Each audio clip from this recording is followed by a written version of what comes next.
अस्सलाम वालेकुम। आज हम इंटरव्यू करेंगे मिस्टर हुसैन अजमेरी का, जो कि आईसीएम में हैदराबाद कैंपस के हेड हैं। तो हम डिटेल में जानेंगे कि वहाँ पे जॉब्स के करियर के लिहाज से अपॉर्चुनिटीज़ क्या अवेलेबल हैं। अगर वहाँ पे कोई भी स्टूडेंट लाइक सीएम में कंटिन्यू करना चाहता है तो वहाँ किस तरह की फैसिलिटीज़ अवेलेबल हैं, डिस्काउंट्स, स्कॉलरशिप्स अवेलेबल हैं। और डिटेल एक सेशन होगा जिसमें आपको ये आइडिया हो जाएगा कि वहाँ पे किस तरह से आप ज्वाइन कर सकते हैं। तो स्टार्ट करते हैं इंटरव्यू। अस्सलाम वालेकुम sir, thank you so much for joining. वालेकुम सलाम। थैंक यू मेहताब साहब कि आपने आज इस सेशन के लिए मुझे इनवाइट किया। सर, सबसे पहले तो मेरा आपसे ये क्वेश्चन होगा कि आप हैदराबाद कैंपस को लीड कर रहे हैं सीएमए के हवाले से। अगर हम एजुकेशन की बात करें तो वहाँ पे उस तरह से रुझान हमें नहीं लगता। वैसे हम डिटेल में आपसे डिस्कशन करेंगे। ये बताइएगा कि कैंपस ये कब बना था? अभी तक वहाँ से कितने लोग ग्रेजुएशन अपनी कंप्लीट कर चुके सीएमए के हवाले से? और वो इंडस्ट्री में कहाँ-कहाँ अपनी सर्विसेज प्रोवाइड कर रहे हैं? और स्पेशली आपके वाले एरिया में जहाँ पे आप लीड कर रहे हैं, वहाँ पे क्या अपॉर्चुनिटीज़ अवेलेबल हैं अगर कोई भी सीएमए को जॉइन करना चाहता है? जी मेहताब साहब कि सबसे पहली चीज़ तो ये कि आईसीएम हैदराबाद कैंपस जो स्टैब्लिश हुआ था 2014 में हुआ था। जी। और 2014 में बाकायदा हमारी इस ब्रांच का इफ्तिताह हुआ था और देन इसने अपने सफ़र का आगाज़ किया था। राइट। अच्छा, यहाँ मैं ये बात बताना चलूँ कि आईसीएम का इससे पहले का जो 2014 से पहले का जो सफ़र था, वो सफ़र बेसिकली ऑन कैंपस नहीं था। ये डिफरेंट कैंपसेस में यानी कि पब्लिक प्राइवेट इंस्टीट्यूट्स के अंदर एज़ अ कोचिंग सेंटर के तौर पे ये रन करता आ रहा है। जी। बाकायदा कैंपस जो है वो 2014 में एस्टेब्लिश हुआ था। हुँ। और अगर हैदराबाद और अंदरूनी सिंध की मैं अगर बात करूँ तो हैदराबाद और अंदरूनी सिंध में अल्हम्दुलिल्लाह हमारे 200 प्लस मेंबर्स हैं जो different public private sector organisations में काम कर रहे हैं। राइट नाउ हैदराबाद की जो नियरेस्ट वैक्सिनिटी है जिसके अंदर कोटरी भी आ जाता है, जामशुरू भी आ जाता है, टंडोआदम, टंडोलयार, ये तमाम इलाके आते हैं। और हुँ। इस वक्त अगर मैं बात करूँ पर्टिकुलरली हमारे जो वो क्वालिफाइड मेंबर्स जो यहाँ से एजुकेशन हासिल करके जिस तरीके से सिंध एग्रीकल्चर यूनिवर्सिटी टंडोजाम में वहाँ पर डायरेक्टर फाइनेंस जो है यानी कुमार साहब वो सीएमए माशाल्लाह। क्वालिफाइड है अल्हम्दुलिल्लाह। इसके साथ साथ जेपीसीएल जामशुरा पावर कंपनी लिमिटेड में सीएफओ सीईओ कंपनी सेक्रेटरी ये तमाम जो लोग हैं वो भी सीएमए क्वालिफाइड हैं। इसके अलावा बहरिया टाउन नवाबशाह की अगर मैं बात करूँ तो वहाँ पे फाइनेंस मैनेजर वो भी सीएमए क्वालिफाइड हैं। इसी तरीके से हैस्को और डिफरेंट पब्लिक प्राइवेट ऑर्गेनाइजेशंस के अंदर सीएमए के क्वालिफाइड अकाउंट्स और फाइनेंस से रिलेटेड डिफरेंट पोजीशंस के ऊपर काम कर रहे हैं सही। इंक्लूडिंग एसएसजीसी। सही। और जहाँ तक कैंपस की बात है, कैंपस हमारा जो एस्टेब्लिश 2014 में हुआ था जिस तरीके से मैंने आपको पहले बताया। और राइट नाउ करेंटली हमारे पास जो कैंपस की लोकेशन है वो मेन कासमाबाद के अंदर है और इस वक्त हमारे पास तकरीबन 400 प्लस एजुकेशन स्टूडेंट्स हैं, मेल फीमेल बोथ, और जो कि जो है डिफरेंट लेवल्स के ऊपर स्टडी हासिल कर रहे हैं। हुँ। अच्छा सर, अगर हम एजुकेशन के हवाले से बात करें, पर्टिकुलरली सिंध की बात करें, तो ये समझा जाता है कि सिंध में उस तरह से एजुकेशन का ट्रेंड नहीं है। अगर हम जनरल एजुकेशन की बात करें, जिस तरह सिंपल ग्रेजुएशन है, चाहे वो बीए हो, बीएस अकाउंटिंग एंड फाइनेंस या कोई भी ग्रेजुएशन या मास्टर्स, उसकी तरफ से कम लोगों की तादाद है। अगर हम परसेंटेज वाइज़ देखें, पंजाब है या बाकी प्रोविंसेस या सिटीज़ हैं। कराची में तो काफ़ी अच्छी तादाद में लोग आगे बढ़े हुए हैं। तो ये बताइएगा कि वहाँ पे किस तरह से आप मैनेज कर रहे हैं? आप वहाँ पे एजुकेशन का ट्रेंड किस तरह से देखते हैं? और जो लोग मिसाल के तौर पे उनका प्लान होता है जी इंटरमीडिएट कर लिया है तो इसके बाद हम इंजीनियरिंग की तरफ चले जाएँ या डॉक्टर की तरफ डॉक्टर बन जाएँ या कोई भी और शोबा, तो वहाँ पे आप किस तरह से उनको अवेयरनेस देना चाहेंगे या वहाँ पे अभी करंटली आप अवेयरनेस किस तरह से उनको फैला रहे हैं? जी, बिल्कुल। देखिए, सबसे पहली चीज़ जो है अगर सिंध की हम पर्टिकुलरली बात करें, तो सिंध के अंदर आपको पता है ज़्यादातर जो लोगों का ट्रेंड है, वो ट्रेंड मेडिकल और इंजीनियरिंग एजुकेशन या इंजीनियरिंग प्रोफ़ेशन की तरफ है, हाँ। ठीक? अब इसके अंदर भी जो मेट्रोपॉलिटन सिटी है, जिस तरीके से हम कराची से अगर बात करें, कराची असल में क्या है कि कराची के अंदर अगर कॉमर्स के हवाले से पर्टिकुलरली बात की जाए, तो वहाँ पर सालाना 60 से 65 हज़ार स्टूडेंट होता है, जो कि कॉमर्स की तरफ जो है जाता है। और प्रोफेशनल क्वालिफिकेशन, सर्टिफिकेशंस और अदर शॉर्ट कोर्सेज का रुझान एज़ कम्पेयर टू अंदरूनी सिंध से ज़्यादा है। राइट। और यही वजह है कि अगर हैदराबाद और जैसे जैसे ही आप कराची से अगर अंदरूनी सिंध की तरफ जाएँगे, तो वहाँ पे कॉमर्स की एजुकेशन ना होने के बराबर है। सही। अगर पर्टिकुलरली मैं हैदराबाद की बात करूँ, तो हैदराबाद बोर्ड जो है, इसके अंडर जो है तकरीबन 9 डिस्ट्रिक्ट आते हैं। और अगर इस कॉमर्स के बैकग्राउंड की बात करूँ या कॉमर्स के स्टूडेंट्स की बात करूँ, तो यहाँ तकरीबन 800 से 900 बच्चा है जो कि कॉमर्स की फील्ड की तरफ जाता है। बिकॉज़ मेजॉरिटी ऑफ स्टूडेंट्स जो हैं वो डॉक्टर्स और इंजीनियर्स की तरफ जाते हैं और इसी तरीके से हम अगर अदर डिस्ट्रिक्ट्स को जो है एक्सप्लोर करें तो इसी तरीके से लाड़काना डिस्ट्रिक्ट है, लाड़काना के अंदर जो है तकरीबन 500 5 डिस्ट्रिक्ट आते हैं। इसी तरीके से मीरपुर खास के अंदर जो है 3 डिस्ट्रिक्ट आते हैं, शहीद बेनजीराबाद है उसके अंदर 3 डिस्ट्रिक्ट आते हैं, सक्खर है, सक्खर के अंदर 3 डिस्ट्रिक्ट आते हैं। तो अगर आप बोर्ड की बात करें तो बोर्ड कराची के अंदर जो कराची डिस्ट्रिक्ट है तो वो बेसिकली कराची बोर्ड के अंदर आता है। इसी तरीके से हैदराबाद बोर्ड है, लाड़काना बोर्ड है, मिर्पास बोर्ड है, नवाबशाह बोर्ड है और सक्खर बोर्ड है। असल में पहले क्या होता था कि अगर हम माजी की बात करें तो माजी के अंदर क्या था कि नंबर ऑफ बोर्ड्स की तादाद कम थी, तो उस हिसाब से जो है नंबर ऑफ डिस्ट्रिक्ट जो थे वो ज्यादा हुआ करते थे। लेकिन डे टू डे बोर्ड्स जिस तरीके से अकॉर्डिंग टू नया डिवीजन प्लान जो है जिस हिसाब से स्टैब्लिश हो रहा है उस हिसाब से नंबर ऑफ बोर्ड्स की क्वांटिटी बढ़ रही है।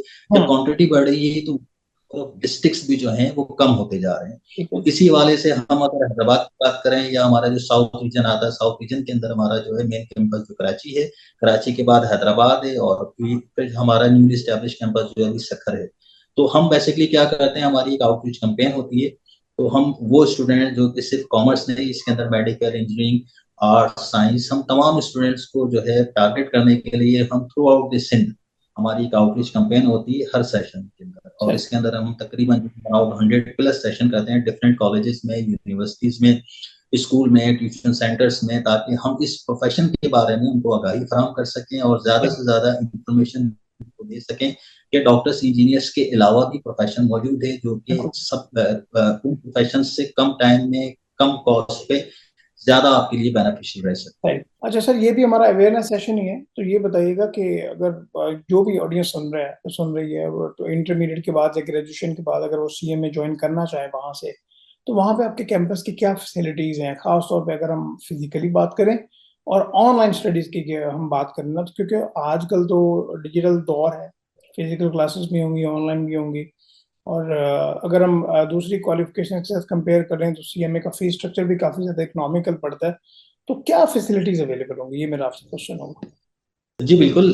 देखिए सबसे पहली चीज तो ये कि आईसी में जो है बेसिकली 2 तरह की फैसिलिटी प्रोवाइड करता है अपने स्टूडेंट्स को, चाहे वो इंटरमीडिएट के हों, ग्रेजुएशन के हों, पोस्ट ग्रेजुएशन के हों। तो मैं ये समझता हूँ कि आज के इस सेशन के तवज्जुह से वो स्टूडेंट्स जो इंटरमीडिएट से ताल्लुक रखते हैं, वो ग्रेजुएशन के हों या मास्टर्स के हों, किसी भी डोमेन से ताल्लुक हो, चाहे साइंस के हों, आर्ट्स के हों, कॉमर्स के हों, ह्यूमैनिटीज के हों या कोई और प्रोफेशन, सबसे पहली चीज तो ये कि आईसी में मैं एडमिशन लेने के लिए किसी भी ग्रुप का पाबंद होना जरूरी नहीं। आपका ताल्लुक किसी भी डोमेन से हो, आप प्रोफेशनल क्वालिफिकेशन आईसीएमए को ज्वाइन कर सकते हैं। ज्वाइन करने के लिए हमारे पास डिफरेंट एंट्री रूट्स होते हैं, 12 इयर्स, 14 इयर्स, 16 इयर्स एंड जो है अदर क्वालिफिकेशंस। तो आप जो है किसी भी डोमेन से ताल्लुक रखते हो, आप सीएमए प्रोफेशनल क्वालिफिकेशन ज्वाइन कर सकते हैं। सीएमए प्रोफेशनल क्वालिफिकेशन ज्वाइन करने के लिए आपके पास जो ऑप्शन है वो 2 तरह के ऑप्शन होते हैं। एक आपके पास कोचिंग फैसिलिटी होती है जो कि कैंपस बेस्ड होती है। सेकंड आपके पास होती है डिस्टेंस लर्निंग प्रोग्राम, जिसको हम डीएलपी कहते हैं।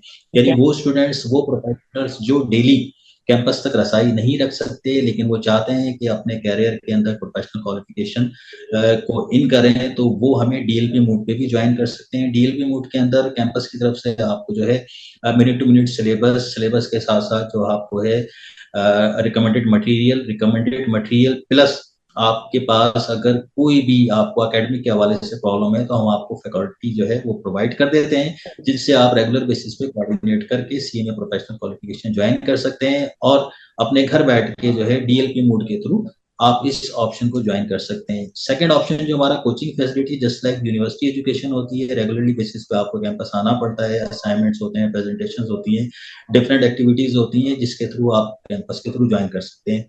अब वो स्टूडेंट्स जो कि हैदराबाद या हैदराबाद की मजीद इंटीरियर से ताल्लुक रखते हैं, चाहे वो बदीन डिस्ट्रिक्ट हो, दादू हो, जामशुरो हो, मटियारी हो, सजावल हो, टंडोलयार हो, टंडमुर खान हो, टट्टा हो, जेकबाबाद हो, कंबर शदादकोट हो, कश्मोर हो, लाड़काना हो, शिकारपुर हो, मीरपुर खास हो, तरपारकर हो, उमरकोट हो, नौशेरो फिरोज हो, सांगड़ हो, शहीद बेनजीराबाद हो, भुटकी हो, खैरपुर हो, सक्कर हो।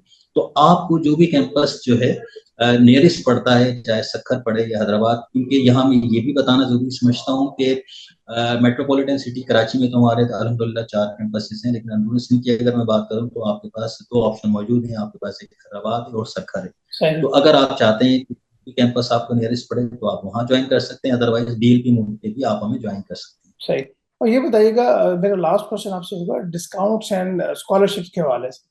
वैसे तो फीस स्ट्रक्चर काफ़ी ज़्यादा कम है, लेकिन अगर फिर भी कोई डिजर्विंग स्टूडेंट्स आते हैं तो अब मुझे पता है इस बारे में कि CMA की और ऑडियंस को भी हम पहले बता चुके हैं स्कॉलरशिप्स के बारे में कि मेरिट बेस्ड स्कॉलरशिप्स होती हैं और नीड बेस्ड स्कॉलरशिप होती हैं, उसमें गवर्नमेंट की तरफ से भी आपको स्कॉलरशिप मिल जाती है जो कि आपने कोई ये एफिलिएशन वगैरह की हुई हैं। तो वहाँ के सिंध के अवाम के लिए वहाँ पे क्या फैसिलिटीज अवेलेबल हैं in terms of discounts and scholarships? देखिए, जहाँ तक बात है ICME की स्कॉलरशिप की, ICME बेसिकली जो है वो 3 तरह की स्कॉलरशिप देता है। एक आपकी मेरिट बेस होती है, सेकंड आपकी मेरिट कम नीड होती है और थर्ड आपकी किनशिप होती है और फोर्थ हमारी जो होती है वो स्पेशल डिस्काउंट्स होते हैं। ठीक। मेरिट की हमारे यहाँ बेसिकली 3 कैटेगरीज होती हैं। वो कैंडिडेट जो कि first, second, third position holder हैं और चाहे वो बोर्ड से हो, चाहे वो यूनिवर्सिटी हो, यानी कि जो भी पोजीशंस हैं वो डिक्लेयर्ड बाय कंसर्न बोर्ड और यूनिवर्सिटी, तो 100% कोचिंग फी को होती है। इसी तरीके से सेकंड हमारे पास जो होती है वो 85 प्लस पे 75% स्कॉलरशिप होती है। थर्ड हमारे पास मेरिट की जो कैटेगरी है वो 75 टू 84 है।